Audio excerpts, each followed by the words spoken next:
Thursday, April 9th. How's everybody doing? So this time of year, a lot of folks like yourself go car shopping. Just is what it is. You know, the winter's over, summer's coming, vacation, long drives, whatever. So everybody goes car shopping. Or most go car shopping. Plus around this time too, you got tax returns coming back in. So let me give you some tips when you buy your next car. Things you should avoid and things you should really avoid. So the cost of the car out the door should be X. Unfortunately, when you go to a dealer, it's never X. It's X times 2, times 3, times 4. And I'll tell you what I'm talking about. So you go and you pick out a car, right? Great news, salesman says, yep, car's $50,000. Done, right? Now they have to appraise your trade if you have a trade, and he'll go to his sales manager, and sales manager will put on a big show behind the desk. Oh, you know, we gotta do this, we gotta do that, we gotta do all this shit, right? And then they come back and, you know, he brings you a piece of paper, whether it's printed or handwritten, you know, and it tells you selling price of the car, right? How much they're giving for your trade, how much you owe on your trade, what the difference is, what the bottom line should be, but it's not. Because now you're looking at it and you're like, what's this $795 admin fee? What's this $295 documentation fee? What is that? Oh.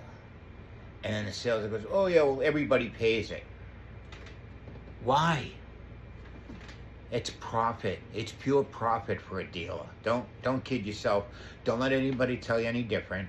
That's what it is. It's profit. And you know what? If they had the balls, pardon my French, they would write additional profit, $795. Additional profit, $295. But they don't. They, you know, try to make it look like it's something fancy. They almost try to make you feel guilty. Well, you know, if we don't pay it, we're not going to be able to pay the girls in the office. We're not going to pay the guys in the service department. We're not going to be able to pay the salesman. It's BS. It's BS. It would be like if you went to McDonald's, and I'm going to use McDonald's as an example. So you go to McDonald's and you order your number 9, your number 7, your number 1. You order your drinks, the whole bit, and it comes out to whatever it is. You know, $18.87, right?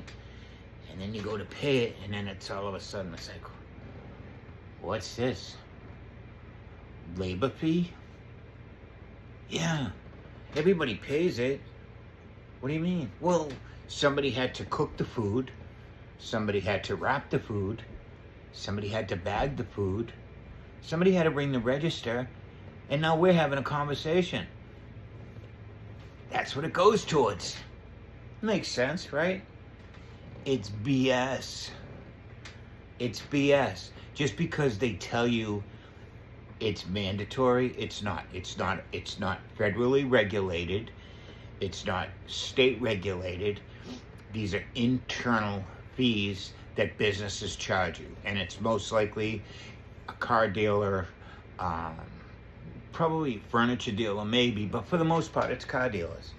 You know, listen, it's always negotiable. They're going to tell you till they're blue in the face there's nothing they can do about it. Well, there is. So if the car's $50,000 and you're going to charge me an extra $1,100 on these admin fees and doc fees, take it off the cost of the vehicle. That's what I want to pay out the door, is $50,000. So write it up as 49.1 plus your fees. That's all. You know, if they're not willing to do that, there is no more discussion. It's time to walk. Seriously, walk. Because here's what's going to happen again. You're going to go in the finance office, and all of a sudden, Mr. Happy Finance Man, and I'm not saying they're bad guys, they're doing their job. He's going to be offering you the house special. You know, 4 or 5 items, good for you. Xylon for your car, and key replacement, and tire replacement. And he's going to tell you, everybody buys it, it's only $1,895. What? $18.95. But you can't buy one or the other. You got to buy the whole package. And here's the other thing. If you agree to it, by the time you leave his office, the car has been Xyloned. It's been sprayed. So you can't even cancel it. Because they're going to tell you, we already put the product down. Listen to me. The answer is always no. It's no. You know what? If they don't want to let you think about it overnight or for a day or two, again, you know what, Mr. Customer? Let me go find another dealer. Let me go find somebody that wants to work with me, who's willing to give me the opportunity to make good decisions, okay? Again, I hate to sound harsh, but people fall for it all the time. You know, they'll buy something for 50 grand, 40 grand, 10 grand, and then they'll call and they'll be like, why did I just finance $15,000 or 60-something thousand dollars or 40-something? Because you agreed to dock fees, right? And a lot of times that can run anywhere from $800 to $1,500. You agreed to their must-buy package so that your car is protected, right? Think about it.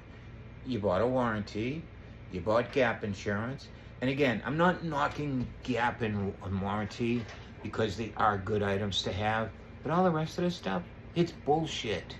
It's bullshit. And you know what? Even on a warranty and on gap, there's room. Trust me.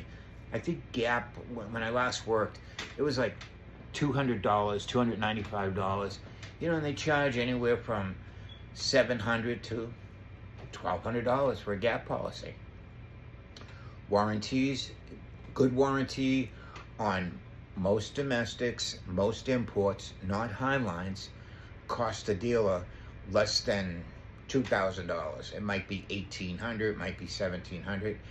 They're selling it to you for $4 grand, $5 grand. No, pass. You know what? Tell them that you want a warranty, you want a full coverage warranty, you want to be at $2,000, $2,100 max. Trust me, they're not going to lose the $300. They'll take the deal. Again, a lot of profit the dealer makes after the sale. Sometimes, and again, when they tell you they're not making money on a vehicle, they may not be. But you know what? They guilt you into all this other shit. You don't want to do that. You don't want to do that. Have a great day.